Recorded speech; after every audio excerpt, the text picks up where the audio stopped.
এই মুহূর্তে রয়েছি পিরোজপুর জেলার মঠবাড়ি উপজেলার মঠবাড়ি সদর ইউনিয়নের উত্তর মিঠাখালী ১ নম্বর ওয়ার্ড আছে মাঝেরপোল বাজার সংলগ্ন।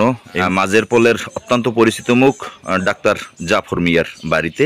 তা আপনারা দেখছেন যে জাফর মিয়ার বাড়িতে এই যে বিশাল আকৃতির একটি চাম্বল গাছ, সেটি হলো ওই যে ঘূর্ণিঝড় রিমালের আঘাতে এই ঘরের উপরে পড়েছে। এখানে আমরা সরজমিনে এসে লক্ষ্য করছি ৩টি ঘরের উপর আসলে পড়েছে।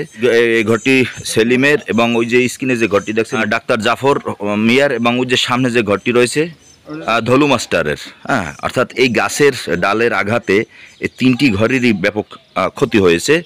এবং এই যে ডাক্তার জাফর তিনি তার ঘরের ক্ষতি হওয়ার কারণে তিনি সপরিবারে তার এক ভাইয়ের ঘরে আশ্রয় নিয়েছে। আপনাদের যদি একটু কাছ থেকে দেখাই যে এই যে আঘাতে কিন্তু যে এটা পাকের ঘর এবং বড় ঘরের কিন্তু যে একদম উপর গাছ পড়েছে, সেখানে ঘরের চালা ডেবে গেছে এবং যে পানির ট্যাঙ্কি সেটিও কিন্তু ভেঙে একেবারে গুড়িয়ে গেছে।